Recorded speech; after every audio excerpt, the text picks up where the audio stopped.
آیت نمبر 33 قال رب السجن احب الیہ مما یدعوننی الیہ۔ اب یوسف علیہ السلام نے دعا کی کہ یا رب یہ عورتیں مجھے جس کام کی دعوت دے رہی ہیں اس کے مقابلے میں قید خانہ زیادہ پسند کرتا ہوں۔ لہٰذا اب سچویشن یہ ہے کہ پہلے ایک عورت تھی، اب اتنی زیادہ عورتیں ہیں، تو ایک عورت سے بچنا مشکل تھا، تو اب اتنی زیادہ عورتوں سے کیسے بچا جائے؟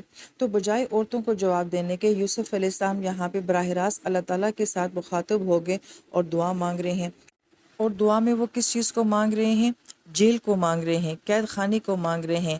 تو گویا کہ اگر گناہوں سے بچ کے رہنا اگر جیل میں ممکن ہے تو پھر جیل مجھے زیادہ محبوب ہے، اور آزادی اگر گناہوں کے ساتھ ہے تو مجھے یہ آزادی قبول نہیں۔ یہ بہت اعلیٰ معیار کی بات ہے۔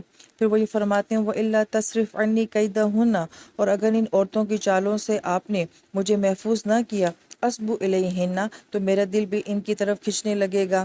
لہٰذا یہاں پہ جو لفظ آیا ہے اصب الیہن، یہ سب کا لفظ جو ہے اس کا مطلب ہوتا ہے کہ کسی کی طرف مائل ہو جانا، دوسرا اس کا معنی ہوتا ہے کسی کو کسی چیز سے جو ہے وہ پھیر دینا، اور تیسرا معنی کہ اسی لفظ سے سبجن بنتا ہے لفظ جس کا مطلب ہوتا ہے بچہ، تو گویا کہ بچوں جیسی حرکت کرنا۔ یوسف علیہ السلام یہاں پہ اپنی کمزوری کا اعتراف کر رہے ہیں۔ حالانکہ انبیاء جو ہوتے ہیں وہ کسی بھی خامی سے پاک ہستی ہوتے ہیں، لیکن وہ حقیقت کی دنیا کی بات کر رہے ہیں کہ اللہ تعالیٰ اتنی عورتوں سے بچنا میرے لیے مشکل ہے، تو ہو سکتا ہے کہ مجھ سے بھی کوئی خطا ہو جائے، میں بھی ان کی طرف مائل ہو جاؤں۔ اور سبیوں کا لفظ یہ کہہ رہا ہے کہ جب انسان اس قسم کے تعلقات میں پڑتا ہے تو بڑی بچکانہ حرکت کرتا ہے، انسان اپنے معیار سے جو ہے وہ پھر جاتا ہے۔ تو ہم اپنی زندگی کے ایکسپیرینس سے، اپنے آس پاس کے ماحول سے دیکھتے ہیں کہ جو لوگ محبت کا شکار ہو جاتے ہیں وہ کیا سے کیا ہو جاتے ہیں، اور پھر اس کام میں وہ کس قسم کی بچکانہ حرکتیں کرنے لگتے ہیں۔